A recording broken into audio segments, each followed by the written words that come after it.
Your body starts digesting itself after 16 hours. Not metaphorically, not gradually, literally. It begins breaking down its own cellular machinery and using it as fuel. And the organs doing that are the same ones keeping you alive while it happens. That is what a single day without food actually is. Not a rest, not a reset. A controlled internal dismantling, one that your body has been running as an emergency protocol for millions of years, long before any wellness brand put the word fast on a product label. The food industry sells you the idea that eating 3 times a day, every day, with snacks in between, is how the human body was designed to run. It was not. The machinery inside you was built for scarcity. It was built for the gap. And when you hit that gap, when you cross the line from fed to fasted, the things that happen to your liver, your brain, your gut, your immune system, and your cells are not side effects. They are the system doing exactly what it was designed to do. The problem is, nobody explained what that system actually is. So here is what it is. The first thing to understand is that your body does not experience not eating as a single state.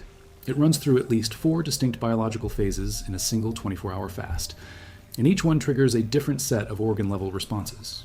What your liver is doing at hour 4 is completely different from what it is doing at hour 18.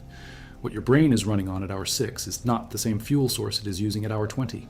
This is not a smooth transition. It is a series of gear shifts, each one with real measurable consequences for every major organ in the body. The first phase starts the moment your last meal stops being digested, usually around 3 to 4 hours after eating.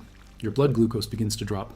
Your pancreas, a small organ sitting just behind your stomach, most people only think about it when it fails, detects that drop and cuts insulin output.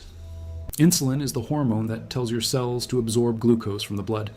When insulin falls, the door closes, and your liver, which has been quietly storing glucose in a form called glycogen for exactly this moment, opens its own reserve and starts releasing it back into the bloodstream. Your liver is doing something most people never picture it doing. It is not just filtering toxins. It is acting as a glucose bank, depositing when you eat, withdrawing when you stop, and the amount it holds is not unlimited. The average adult liver stores roughly 100 to 120 grams of glycogen.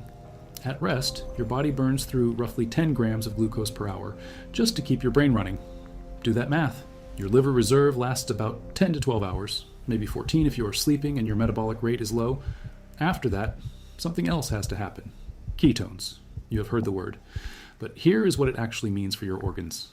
Ketones are water-soluble molecules, beta-hydroxide butyrate, acetoacetate, and acetone, that your liver synthesizes from fat specifically to serve as an alternative fuel for organs that cannot run on fat directly. Your brain is the main target. Your brain cannot burn fat, it can burn glucose, and it can burn ketones. Those are the 2 options. When glucose runs low, the liver starts ketone production to keep the brain alive. That production typically begins ramping up around the 10 to 12 hour mark of a fast. By hour 16, your liver is in what biochemists call a fasted metabolic state. Glycogen is nearly depleted. Insulin is at baseline. Fat mobilization is running at full capacity. Ketone production is measurable in the blood. This is not a medical emergency. This is the system activating a backup protocol it has run continuously across human evolutionary history. The body was never designed to be in the fed state permanently. It was designed to cycle. Now your gut. This is the organ that gets almost no attention in fasting discussions, and it is having one of the most dramatic responses in the entire body. When you stop eating, your digestive system does not simply go idle. Within a few hours, it activates something called the migrating motor complex, a sweeping wave of muscular contractions that runs from your stomach down through the small intestine, clearing out remaining food particles, bacteria, and cellular debris. This is the cleaning cycle. It only runs during fasting. Every time you eat, even a small snack, it resets, stops, waits. Most people eating continuous small meals throughout the day never complete a full migrating motor complex cycle, ever. The gut cleaning system never gets to finish its job. The consequences of that, bacterial overgrowth, slower digestion, increased gut permeability, are an entire investigation on their own. But the point here is that this system exists. It requires a fasting window to operate, and a 24-hour fast gives it multiple complete cycles. The gut lining itself is also responding. The cells of the intestinal wall, enterocytes, have among the highest turnover rates of any cell in the body. They are constantly being replaced. During a fast, with no incoming food to process and no digestive enzymes being demanded, the gut lining undergoes a selective repair process. Damaged cells are cleared. The tight junctions between gut wall cells, the ones that prevent undigested particles from entering the bloodstream, are reinforced. This is not a metaphor for gut health. It is measurable structural change at the cellular level, documented in multiple peer-reviewed studies on fasting and intestinal barrier function. Your immune system is doing something equally significant. And this is probably the least understood part of what happens in 24 hours. Within the first 12 to 18 hours of a fast, white blood cell populations in the blood measurably decrease. Not because the immune system is shutting down, but because those cells are being pulled into tissue for surveillance and repair work. The bone marrow, which produces immune cells, enters what researchers describe as a conservation mode, pulling back on production of new cells and allowing older, less efficient immune cells to be cleared. There is a reason extended fasting is being studied in the context of immune reset protocols, including research out of the University of Southern California on chemotherapy patients. The fasting state triggers measurable changes in immune cell populations that do not occur in the fed state. But the headline story in any 24-hour fast is what is happening at the cellular level in almost every organ simultaneously. The process is called autophagy. The word comes from Greek. It means self-eating, and it is exactly what it sounds like. Autophagy is the cellular process by which your body's cells identify damaged proteins, malfunctioning cellular machinery, and old organelles, and break them down internally, recycling their components as raw material. Every cell in your body runs a low level of autophagy continuously, but fasting triggers a dramatic upregulation of the process. When glucose drops, when insulin falls, when a signaling molecule called mTOR gets suppressed, autophagy shifts from background maintenance to active priority. Your cells start cleaning house. Misfolded proteins that accumulate and cause cellular dysfunction, cleared. Damaged mitochondria, the energy-producing structures inside every cell, broken down and replaced with new ones in a process called mitophagy. Cellular components that were running inefficiently, consuming resources without contributing, dismantled, recycled, rebuilt. The timeline matters. Autophagy upregulation becomes measurable at around 16 to 18 hours of fasting in most studies. By 24 hours, it is running at significantly elevated levels across multiple tissue types. This is not a fringe claim. It is documented in peer-reviewed research from institutions, including the Salk Institute for Biological Studies, and published in journals including Cell Metabolism. Now your brain. Because the brain's response to fasting is not what most people expect, and it is where the food industry's messaging around energy and blood sugar crashes does the most damage. Between hours 6 and 12, as blood glucose drops below typical fed state levels, many people experience what feels like cognitive fog, irritability, or low energy.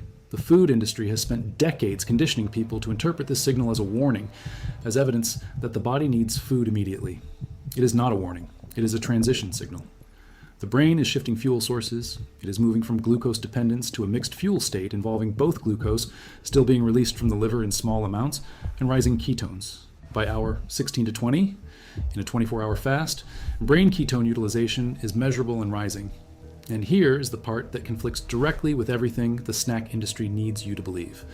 Multiple studies on cognitive performance during fasting show that by the time the transition is complete, measures of focus, working memory, and processing speed are at least equal to fed state performance, and in some studies, improved. Not because hunger sharpens the mind through some motivational story, but because ketones are a more efficient fuel for neurons than glucose. They produce more ATP per unit of oxygen consumed. The brain, running partly on ketones, is running on a higher octane fuel source. Brain-derived neurotrophic factor, BDNF, also increases during fasting states. This is a protein that supports neuron survival, promotes the growth of new neural connections, and has been studied extensively in the context of neurological resilience. It goes up when you fast. It goes down when you chronically overeat. That is not a coincidence. That is a system designed to upregulate neural maintenance during periods when the organism needs to be at its sharpest. Historically, when food was scarce and finding it required maximum cognitive function.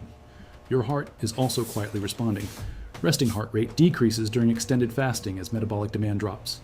Blood pressure measurably decreases in most individuals within the first 24 to 48 hours of fasting, a response driven by reduced insulin levels, which directly affects sodium retention in the kidneys. High insulin keeps more sodium in the body. Lower insulin releases it. Blood pressure follows. Inflammatory markers, specifically interleukin-6 and C-reactive protein, two of the most widely studied indicators of systemic inflammation, decrease measurably during fasting periods. This is not a small effect. Chronic low-grade inflammation is implicated in virtually every major degenerative disease tracked in modern medicine, and the fasting state suppresses it reliably across multiple study populations. Your liver, still running hard at hour 24, is now doing something beyond glycogen release and ketone production. It is actively processing and clearing a backlog of cellular waste products, oxidized lipids, glycated proteins, accumulated metabolic byproducts that build up during the constant fed state and that the liver's detoxification pathways handle more efficiently when not simultaneously managing a constant stream of incoming nutrients from digestion. The liver has two major detoxification phases. Phase 1 activates compounds for removal. Phase 2 conjugates them, attaches molecules to make them water-soluble so they can be excreted. Both phases require enzymatic resources. When the liver is not processing 3 meals and multiple snacks, those resources are available for clearance. The liver does not detox better because of a juice cleanse. It detoxes better because it is not simultaneously trying to manage insulin spikes, process dietary fats, and regulate blood glucose all at once. Now here is what the food industry spent the last 60 years building, and why the specific framing around fasting matters.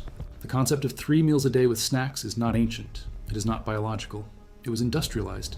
The snack food category, a multi-hundred-billion-dollar global industry, was built on the back of a specific metabolic claim: that blood sugar drops between meals represent a threat that requires intervention, that the body cannot manage a 4-hour gap between food inputs without suffering, that hunger is dangerous rather than normal. It is not. Hunger at 4 hours post-meal is your migrating motor complex running. It is your insulin falling to baseline. It is your fat tissue preparing to release an energy. It is the system doing exactly what it was designed to do. The signal was rebranded as a crisis. The solution was a product. And 2 generations of people have grown up genuinely believing that they need to eat every 2 to 3 hours or their body will begin to fail. What actually happens at 2 to 3 hours after a meal is nothing alarming. What actually begins to happen at 14 to 16 hours is an activation of biological systems that only run in the fasted state. Systems that have no pharmaceutical equivalent, no supplement replacement, and no dietary workaround. They run when you stop eating. That is the only trigger. There are limits. A 24-hour fast is not appropriate for everyone. People with type 1 diabetes, certain metabolic conditions, a history of disordered eating, or specific medication dependencies should not fast without medical guidance. Pregnancy, active growth phases in adolescence, and recovery from illness are all contexts where prolonged fasting carries risks that outweigh the benefits. The biology described here applies to healthy adults in a typical metabolic state. The system is powerful. It is also not infinitely robust. But for the healthy adult who has been told their entire life that skipping meals is dangerous, that breakfast is mandatory, that hunger is a warning sign, that the body needs constant fuel input to function, what happens inside you during a single 24-hour fast is the clearest possible evidence that none of those things are true. Your liver clears a glycogen reserve built for exactly this purpose. Your fat tissue mobilizes fuel it was designed to store and release. Your liver synthesizes ketones. Your brain runs on efficiently. Your gut runs its cleaning cycle. Your cells upregulate autophagy and begin clearing damaged components. Your immune system pulls cells into tissue for repair. Your inflammatory markers drop. Your blood pressure decreases. Your brain, past the transition window, runs on a more efficient fuel source than it was using before. None of that is damage. All of it is design. The thing that is genuinely strange, the fact that should land harder than any of the individual mechanisms, is this. Every one of these systems requires fasting to activate. Not calorie restriction, not exercise, not supplementation. The trigger is the absence of food, a state the human body spent millions of years moving in and out of naturally. A state that 200 years of industrial food production has made structurally impossible for most people on Earth to reach. Not because they chose to avoid it, but because an entire global system was built to make sure they never got there. 24 hours. That is the window. And the machinery inside you has been waiting for it the whole time.